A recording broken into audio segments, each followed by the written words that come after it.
जिस क्रिया को हमने सीख लिया बार बार उसकी पुनरावृत्ति, अभ्यास इसी को कहते हैं। अभ्यास मतलब क्या? जो है उसका बार बार अनुभव, उसकी पुनरावृत्ति करना। अगर छोड़ दिया तो अभ्यास खत्म, बात खत्म। जहां तक अभ्यास है तो अभ्यास में है तो बढ़ रहा है अभ्यास, स्थिरता है उसमें।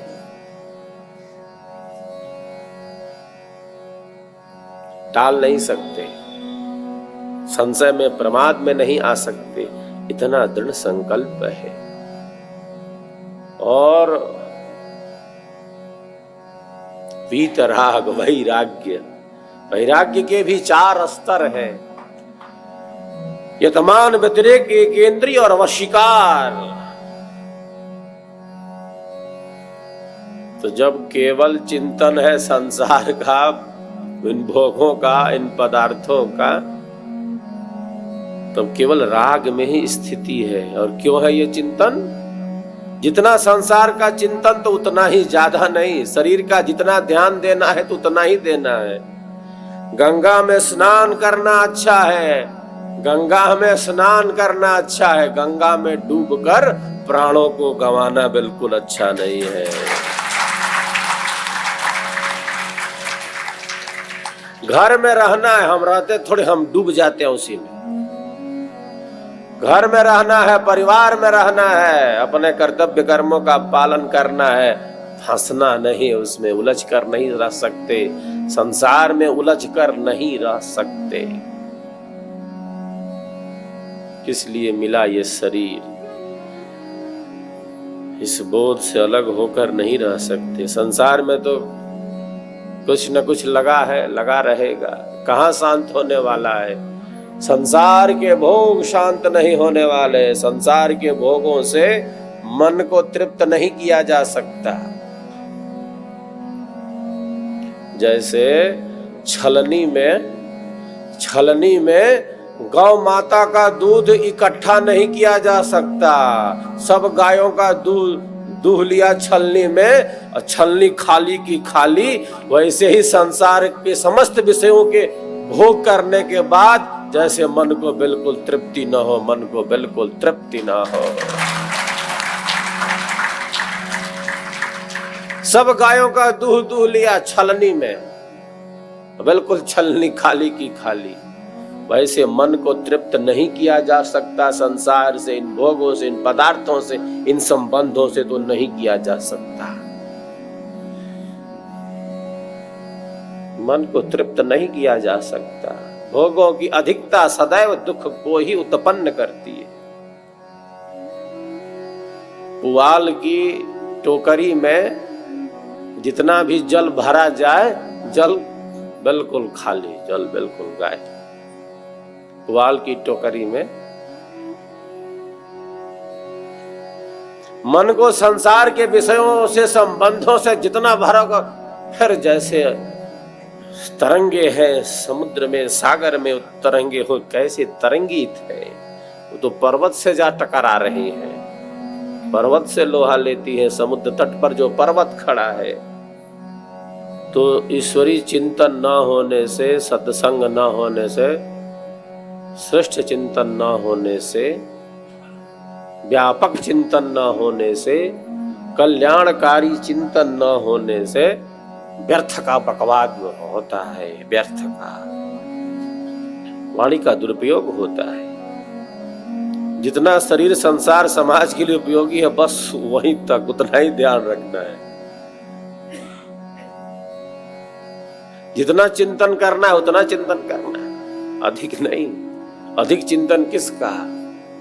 विचारों का वह जो प्रवाह है, निरंतर गतिमान है। तन्मय मनः शिव संकल्पमस्तु, हमारा मन श्रेष्ठ शिव कल्याणकारी संकल्पों वाला बने।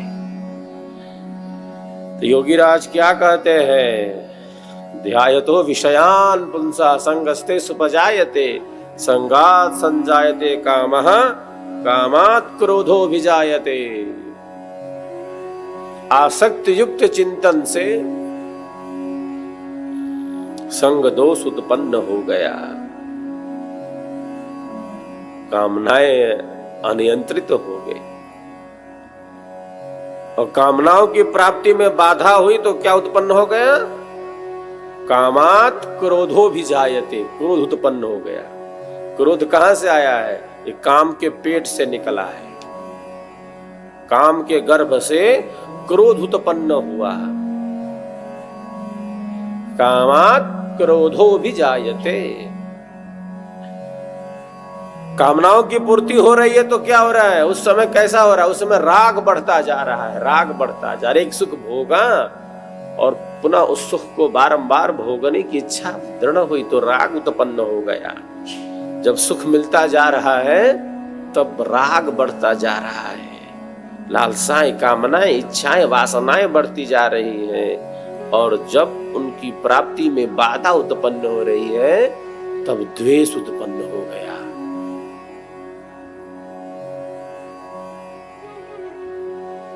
कामात क्रोधो भी जायते, क्रोध उत्पन्न हो गया। क्रोध भी एक राजसिक है, एक तामसिक क्रोध है जो बहुत निकृष्ट स्तर का क्रोध है। एक सात्विक क्रोध है,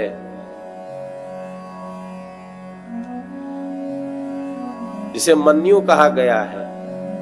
उस क्रोध की अवहेलना नहीं की गई है, लेकिन जिस क्रोध में चंचलता है, अस्थिरता है, विवेक शून्यता है, बिल्कुल अधर्म है, अनैश्वर्य है, तमस ने घेर लिया, ऐसा क्रोध बहुत विनाशी है, विनाशी है, आत्महनन करने वाला है। क्षणिक क्रोध में आकर कैसे विपरीत घटनाएं व्यक्ति कर देता है, क्योंकि वो विवेक शून्य हो गया। चंचलता ने घेर लिया, रजस ने घेर लिया, अत्यधिक रूप से रजस बढ़ गया, स्वार्थ बढ़ गया उस क्रोध में। जो महापुरुषों का क्रोध है वह कैसा है? वह व्यक्तिगत कारणों से नहीं है, वह सामाजिक कारणों से। क्रोध की कई श्रेणियां हैं, तो सात्विक क्रोध की निंदा नहीं, जिसे मन्यु कहा गया है। देश, समाज, राष्ट्र, विश्व के कल्याण के लिए, विचारों की क्रांति के लिए एक साधक की सहज ही उसमें स्थिति है। क्रोध कामनाओं के अनियंत्रित होने से यह अनियंत्रित क्रोध उत्पन्न हो रहा है और क्रोध से फिर क्या हो गया? मोह ने घेर लिया, मोह ने घेर लिया। क्रोधात् भवति सम्मोहः, सम्मोहात् स्मृति विभ्रमः। मोह से क्या हो गया? जब मूढ़ता छा गई, जब अंधेरा छा गया तो स्मृति भ्रम हो गया। जो थोड़ा बहुत श्रेष्ठ विचार था वह भी बिल्कुल नष्ट हो गया। जैसे जो कभी थोड़ा कुछ अच्छा चिंतन किया भी, विचारों में तनिक स्थिरता हो रही थी, वो जब मोह ने घेरा तो स्मृति भ्रम हो गया, वो सब भूल गया। स्मृति भ्रंशाद बुद्धि नाशो, स्मृति के भ्रम होने से बुद्धि का ही नाश हो गया। बुद्धिनाशात् प्रणश्यति, बुद्धि के नाश होने से अपनी स्थिति से गिर गया। प्रारंभ कहां से हुआ था? प्रारंभ हुआ था विषयों के आसक्ति युक्त चिंतन से। वो चिंतन ही श्रेष्ठ नहीं था, और विचार ही उपयोगी नहीं था। जब कभी ऐसे विचार आए जो अनियंत्रित, असंयमित हो, विचार आ सकते हैं कालक्रम के प्रभाव से, तो विचार आएंगे तो वो चले जाएंगे। हम उन विचारों के साथ न जाएं, ऐसी स्थिति में एक साधक रहता है, ऐसी दृढ़ स्थिति में वह स्थित हो जाता है। जब भी अनियंत्रण और संयम बढ़ता है तो बिल्कुल सतर्क और सावधान हो जाता है। वो दरवाजा खटखटा रहा है, वो थोड़े खोलने जा रहा है, उन विचारों का स्वागत करने नहीं जा रहा है। विचार आ सकते हैं, मन किस स्थिति में है, चित्त किस स्थिति में है, लय कर दिया है क्या, उखाड़ के मट्ठा डाल दिया है कि अंकुरण नहीं हो सकता, चना को भून दिया है कि चना अंकुरित नहीं होगा। चित्त की क्या स्थिति है, मन की क्या स्थिति है, बुद्धि की क्या स्थिति है, किस स्थिति में। जब भी अनियंत्रित असंयमित विचार आए तो कोई हीन भावना ना हो। विचार आएंगे, वो चले जाएंगे, हम उन विचारों के साथ नहीं जा रहे। हम जहां हैं हम वही हैं, हम वही हैं, हम जहां हैं हम वहां हैं। विचार आएंगे तो जाएंगे, हम थोड़ी जा रहे हैं विचारों के साथ, उनका स्वागत थोड़ी कर रहे हैं। वो खटखटा रहे हैं दरवाजा हमारा, हम खोलेंगे नहीं। हम जहां हैं हम वहां हैं। विचार आएंगे जाएंगे। विचारों के उतार चढ़ाव पर ऐसा नियंत्रण कर लेता है एक साधक। श्रेष्ठ चिंतन से, ईश्वरीय चिंतन से, सत्संगति से एक साधक का पथ निरंतर गतिमान रहता है। हम सबके भीतर अनंत की शक्ति है। एक एक जो प्रचारक है,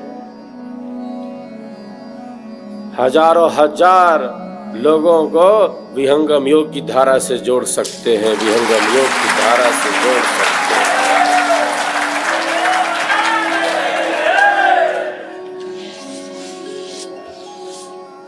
इतनी शक्ति है आपके अंदर, आप क्या नहीं कर सकते, और आप सबों ने मिलकर क्या नहीं किया है। आप सब क्या नहीं कर सकते। आपके अंदर जो उमंग है, उत्साह है, जो प्रेम है, जो श्रद्धा भाव है, जो शिष्य है, जो सद्गुणी है, जिसका मन नियंत्रित है, जो शांत है, वो केवल खुद ही नहीं है, अनेकों अनेकों को अपने जैसा बना सकता है।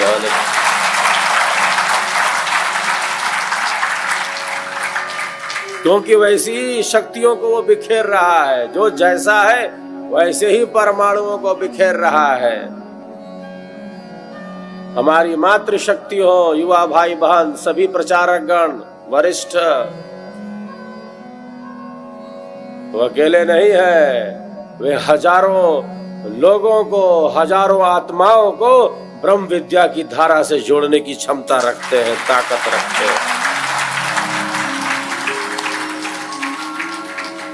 यही शक्ति, यही ऊर्जा स्वर्वेद महामंदिर के इस आंगन से हम सब प्राप्त कर रहे हैं। अपनी सुप्त शक्तियों को जगा रहे हैं। जो जगा है वही दूसरे को जगा सकता है, जो जगा है वही दूसरों को जगा सकता है। जो शिष्य है, जो सेवक है, वो केवल खुद ही थोड़ी है, दूसरों को भी सेवक बनाने की क्षमता रखता है। वो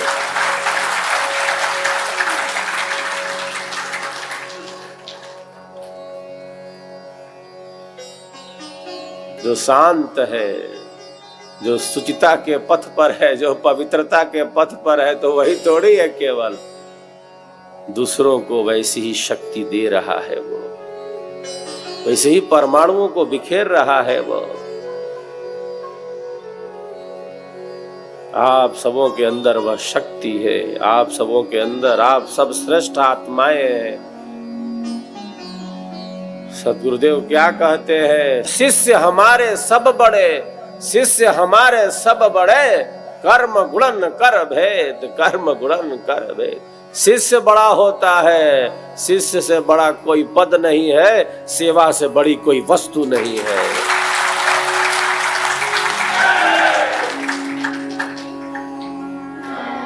शिष्य से बड़ा कोई पद है? कोई पद बाहर से कोई ऐसा पद आ जाता है, और जो है वो है, जो सबसे बड़ा पद है वो शिष्य का पद है। बाहर का पद परिवर्तित होता रहता है, कई बार बहुत बदल जाता है समय से, लेकिन जो शिष्य का पद है वो कोई नहीं ले सकता, कोई नहीं ले सकता। वही सबसे बड़ा पद है जो गुरु और शिष्य का संबंध है। जो शिष्य का पद है बहुत प्रतिष्ठा वाला पद है। विहंगम योग के प्रत्येक अनुयायी में वह भाव कूट कूट कर भरा है। ब्रह्म विद्या प्रचार का सदगुरु का जग काम, करे करावे ताहि को सोई सेवा शिष्य नाम, सोई सेवा शिष्य नाम। तो शिष्य अपने आप में बहुत व्यापक शब्द है। जो शिष्य है वह समर्पित है। यह तो घर है प्रेम का, यह तो घर है प्रेम का, खाला का घर नाही, शीश उतारे भुई धरे, तब बैठो घर माही, तब बैठो घर माही।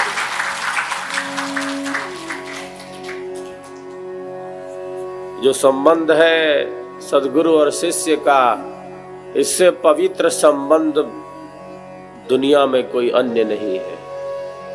जो संबंध गुरु और शिष्य का है, इससे पवित्र संबंध कोई है नहीं है। ऐसा अनोखा और अनूठा संबंध है। इस जन्म और जीवन से संबंधित नहीं है। इसका संबंध तब तक है जब तक शिष्य की आत्मा का कल्याण नहीं हो जाता। संसार के सारे संबंध विनाशी हैं, संसार के सारे संबंध विनाशी हैं। वो क्षणिक है, मिटने वाले हैं संसार के सारे संबंध, क्योंकि आत्मा तो छोटी बड़ी है नहीं। आत्मा आत्मा है, कभी पिता रूप में कभी पुत्र रूप में। आत्मा छोटी बड़ी होती नहीं है, आत्मा आत्मा होती है। माता पिता सगे संबंधी पुत्र पत्नी बंधु बांधव रोल अदा कर रही है, रोल अदा कर रही है इन संबंधों में। जो संबंध क्षणिक है, विनाशी है, मिटने वाले हैं, वही आत्मा है। कभी किसी रूप में आ जा रही है, कभी किसी रूप में आ जा रही है। इस जन्म में किसी रूप में, अगले जन्म और जीवन में किसी रूप में बदलाव हो रहा है, परिवर्तन हो रहा है। वर्ण कर लिया उसने स्वीकार कर लिया। जो संबंध है सदगुरु और शिष्य का, संसार के संबंधों की तरह वह बदलने वाला नहीं है, मिटने वाला नहीं है। तो आत्मा के कल्याण तक इसका संबंध है।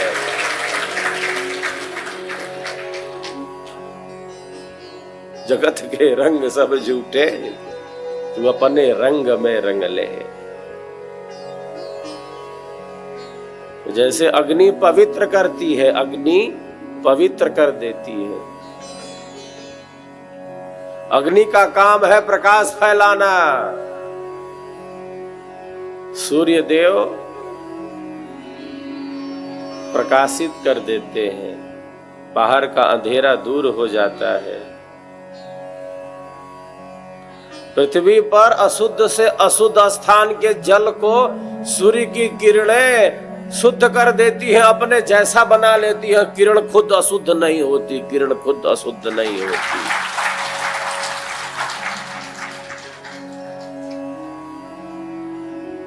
शुद्ध कर देती है वो किरण सूर्य की, कितनी मलिनता हो तो भी। अंतःकरण में कैसा भी अंधेरा हो, अंतःकरण में कैसी भी स्थिति हो, ब्रह्म विद्या की किरणें, गुरु ज्ञान की किरणें पवित्र से पवित्र बना देती है, शिष्य की आत्मा को शुद्ध कर देती है।